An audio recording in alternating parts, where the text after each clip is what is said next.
को इस चीज़ का क्रेडिट जाता है कि वो नई तकनीक का उपयोग करते हैं, बहुत ज़्यादा उत्पादन लेते हैं और उनकी जो भी समस्या हैं उससे वो कम प्रभावित होते हैं। इस संबंध में एमपी गवर्नमेंट और इंडियन गवर्नमेंट ने बहुत सारी स्कीम शुरू की है, लेकिन जानकारी के अभाव में हमारे किसान बंधु जो आदिवासी होते हैं वो उसका उपयोग नहीं कर पाते हैं और जो नई तकनीक आती है या उनके नाम से जो भी अनुदान आती है वो जनरल किसान उपयोग कर लेता है और नाम उनका चला जाता है। अभी बहुत सारी ऐसी योजनाएं हैं, तो इसके लिए मेरा जो खुद का एक्सपीरियंस रहा है कि हर कम से कम जो भी किसान है उनके बच्चे एग्रीकल्चर कॉलेज से संबंधित शिक्षा ले या जो डिप्लोमा है उससे संबंधित शिक्षा ले और जो भी सुविधाएं दी जाती है कि हम अपनी खेती को लाभ का धंधा कैसे बनाएं, क्योंकि ये बहुत बड़ा चैलेंज है कि आज खेती लाभ का धंधा नहीं रह गई है। बहुत मेहनत करते हैं फिर भी बहुत कम मिल पाता है। तो हम तो तब जब पढ़ेंगे तभी समझेंगे, जब समझेंगे उसके बाद अगर खेती करेंगे तो हम अपना जो उत्पादन है उसको बढ़ा सकते हैं, उसकी लागत को कम कर सकते हैं और अच्छा उत्पादन प्राप्त कर सकते हैं। इसके अलावा मैं एक दूसरी चीज़ पे प्रकाश डालना चाहूँगा जो मेरा प्रैक्टिकल एक्सपीरियंस है कि एक तरह से देखा जाए तो हम रिजर्वेशन का उसका लाभ भी होता है, उपयोग और दुरुपयोग की बात करें। कई बार ऐसा होता है कि किसान का लड़का और एक कलेक्टर के लड़के का अगर कंपटीशन करें तो बहुत डिफरेंट होता है। तो क्यों ना हम उनके लिए एक स्पेस छोड़ें, इसको ए और बी भाग में डिवाइड कर दें। जो किसान का बच्चा है, जो मजदूर का बच्चा है, उसको नौकरी में पहले आरक्षण दिया जाए और उसके बाद अगर जगह बचती है तो जो क्लास 1 ऑफिसर हैं उनके बच्चों को प्राथमिकता दी जाए, क्योंकि आरक्षण का मतलब ये है कि जो आर्थिक रूप से पिछड़ेपन है उनको आरक्षण देके मुख्य धारा में लाया जाए। लेकिन ये देखा जा रहा है, क्योंकि मैं भी किसान परिवार का बच्चा था और मेरे साथ कुछ लोग अच्छे घर के लड़के भी पढ़ते थे, तो एक इस तरह से जलन भी होती क्या रहता है, हर चीज कर लेते लेकिन हमारे पास कुछ नहीं है। तो हम एक मानवता के नाते ये सोच लें कि जो क्लास 1 ऑफिसर है उनको बी कैटेगरी में रखा जाए और जो गरीब हैं, जो किसान के बच्चे हैं, उनको ए कैटेगरी में रखा जाए और पहले प्राथमिकता उनको दी जाए। अगर उसके अलावा नहीं बचते हैं तो जो क्लास 1 ऑफिसर है उनके बच्चों को प्राथमिकता दी जाए, क्योंकि अगर वो नौकरी नहीं भी कर पाएंगे तो बिजनेस कर सकते हैं, इसके लिए वो एलिजिबल होते हैं। लेकिन जो गरीब बच्चे हैं उनके पास हर स्टेज पे कंपटीशन फेस करते हैं और अपने बच्चों से ही करते हैं। ये पीएमटी फर्जीवाड़ा है हुआ, इसमें भी देखा जाए तो कुछ आपकी कास्ट के बच्चे भी हैं जो उसमें पाए गए हैं और जो मैक्सिमम अगर उनका रेशो निकाला जाए तो सबसे ज़्यादा जो क्लास 1 ऑफिसर हैं उनके बच्चे हैं जो इस तरह से फंसे हुए हैं। तो मेरा है कि एक अनुरोध है कि हम अगली बार जो कॉन्फ्रेंस करें फुली इस पर डिस्कशन करें कि हमारे जो रिजर्वेशन है उसको हम अपग्रेड कैसे करें और हमारे जो भाई लोग हैं उनको एक समान रूप से अवसर मिले, सबको एक जैसा अवसर मिले, ताकि जो तरक्की है, जो मूल उद्देश्य रिजर्वेशन का है उसको पाया जा सके। आज 50 साल 60 साल हो गए हैं रिजर्वेशन के, लेकिन फिर भी जो खाई है उसको नहीं भर पाए हैं, न तो हम भर पाए न सरकार भर पाई है। इसका मेन रीजन यही है कि जिसको जो लाभ मिल रहा है, जो गरीब है गरीब होता जा रहा है और जो पैसे वाले हैं वो अमीर होते जा रहे हैं। तो हम इस पे चर्चा कर सकते हैं कि जो पिछले लोग हैं, पिछले हमारे भाई लोग हैं, उनको हम मुख्य धारा में कैसे लाएं। ये बहुत बड़ा चैलेंज है, लेकिन हम कर सकते हैं। दूसरा एक विषय है कि फर्जी प्रमाण पत्र के माध्यम से जो जनरल वाले हमारी पोस्ट लेके बैठे हैं उनके खिलाफ हम कैसे लड़ें, ये भी एक बहुत बड़ा चैलेंज। एक तरह से चीटिंग है, उन्होंने हमारा जो मुँह का दाना था वो छीन लिया है। इसी संबंध में अभी पत्रकार थे जिन्होंने वल्लभ भवन में आत्महत्या कर ली है और उन्होंने करीब 800 का आंकड़ा बताया है कि जो फर्जी लोग हैं जिन्होंने फर्जी जाति प्रमाण पत्र लगा के नौकरी हत्या ली है। इसके लिए भी हम एक कोई पैनल बनाए जो लगातार PIL लगाए और गवर्नमेंट से पूछे कि संबंध में आपने क्या किया है, कितने फर्जी लोग पाए गए हैं और उसके विरुद्ध आपने क्या कार्रवाई की है। ये कुछ अनुभव, मेरे कुछ एक्सपीरियंस हैं, हो सकता है किसी को अच्छे नहीं लगे, लेकिन फिर भी मैं समझता हूँ कि अगर हम ऐसा करें तो जो खाई है उसको हम थोड़ी बहुत पूरी कर सकते हैं। साथ ही मैं सबको धन्यवाद देना चाहूँगा कि मुझे यहाँ बोलने का अवसर दिया आपने, इसके लिए बहुत बहुत धन्यवाद।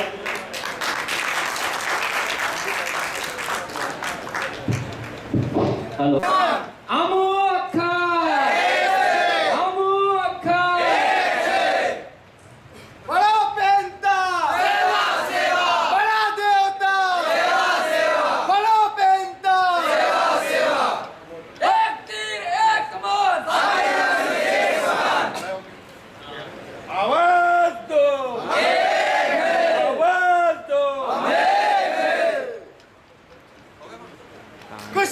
दूसरा आयोजन है और इस मंच के माध्यम से कुछ हम सीख के जाएंगे, कुछ समझ के जाएंगे, कुछ लेके जाएंगे, कुछ दे के जाएंगे, लेकिन ऐसा देखने को नहीं मिला।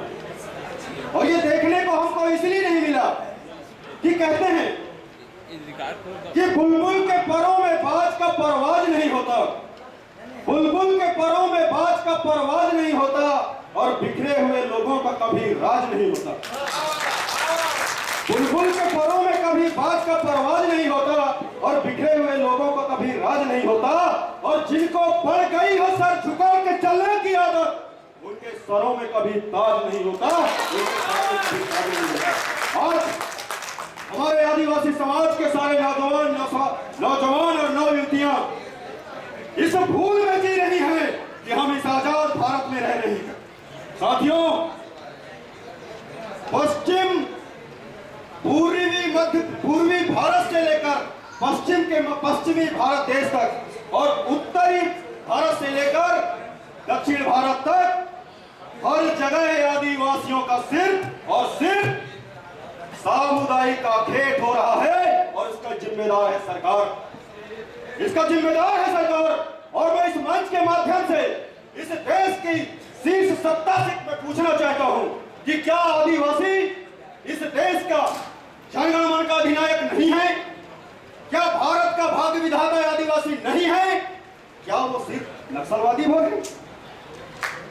क्या वो सिर्फ नक्सलवादी भर है? आज से 200 साल पहले हमारे पूर्वजों ने सबसे पहले 1774 में पहाड़िया विद्रोह, जिसकी शुरुआत दादा तिलका मांझी ने किया था। दादा तिलका मांझी ने जो पहाड़िया विद्रोह किया था, उस आंदोलन की बुनियाद पे ये 5वीं अनुसूची या 6वीं अनुसूची बनी, 5वीं अनुसूची या 6वीं अनुसूची बनी। आज हम लोग जो ये कर रहे हैं साथियों, इसका परिणाम आने वाले समय भी मिलेगा। यानी मैं कहना चाहता हूं कि आज से 200 साल पहले भी हमारे पूर्वज अर्धनग्नावस्था में यानी लंगोट लगा करके अपने हाथों में पारंपरिक हथियार लेकर अपने जल जंगल जमीन के लिए अंग्रेजों से लड़े थे, जिसे आजाद भारत में आज हम क्रांति का नाम देते हैं। बड़े गर्व से कहते हैं कि वो क्रांति किए थे। लेकिन आज आजादी के 65 साल गुजर जाने के बावजूद भी 65 का 7 दशक हो गए साथियों, धीरे धीरे तो आज भी आदिवासी समाज अपने हाथों में अपने पारंपरिक हथियार लेकर और उसी अर्धनग्नावस्था में फिर अपने जल जंगल जमीन के लिए लड़ रहा है। और सरकार कह रही है कि लोग नक्सलवादी। ये विचारणीय तथ्य है साथियों। जिस इंसान को या जिस समाज को मरते नहीं आता, वो समाज अपने हक और अधिकार की रक्षा नहीं कर सकता। इसलिए इस कार्यक्रम में आए हुए जितने भी नौजवान साथी हैं, और मैं नौजवान सिर्फ उनको कहता हूं साथियों जिनके खून में गर्मी है और दिमाग में अकाट तर्क है इस समाज की सेवा के लिए, और जिनके शरीर में लहू नहीं लावा बह रहा हो, वो युवक वन के लिए, जमीन के लिए आदिवासियों को लगा जा रहा है। और हमारा नौजवान साथी क्या कर रहा है? चैन की मस्ती में सो रहा है। उसको इस बात का एहसास ही नहीं हो रहा है कि हमारे समाज के लोगों के साथ में क्या हो रहा है। उसको इस बात का एहसास ही नहीं हो रहा है। और ये क्यों हो रहा है साथियों? इसका मेन कारण ये है कि हम लोग सामुदायिकता का जीवन जीना छोड़ दिए। सामुदायिकता का जीवन जीना छोड़ दिए। इसलिए आज जो हमारे बीच में सांस्कृतिक एकता थी, वो सांस्कृतिक एकता लगातार टूटते जा रही है। और इसी का नतीजा है, कहीं तार मेटला का गोलीकांड होगा, तो कहीं आपके आदिवासियों की बहन बेटियों के साथ में बलात्कार होगा, कहीं आदिवासियों की जमीनों को छीन लिया जाएगा।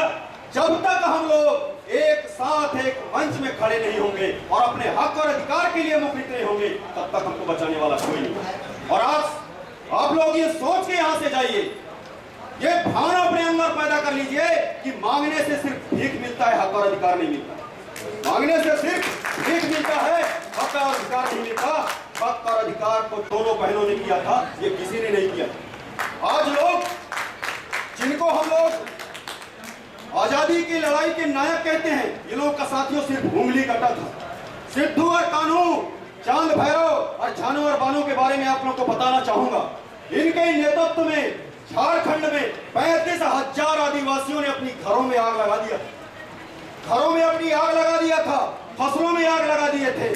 सिद्धू कान्हू का कहना था कि हम लोग तो बिना अनाज खाए कंदमूल फल खा के जी जाएंगे, खाएंगे हम भी देखते। ऐसी सोच और ऐसा जज्बा पैदा किया था सिद्धू कान्हू ने। और ऐसे लोगों के जो वंशज हैं, आज उनको जल जंगल जमीन से खदेड़ा जा रहा है। क्या आप लोग चुपचाप बैठे रहोगे? आप लोग अगर चुपचाप भी बैठे रहो साथियों, लेकिन आज इस पूरे देश में आदिवासी युवा शक्ति के नाम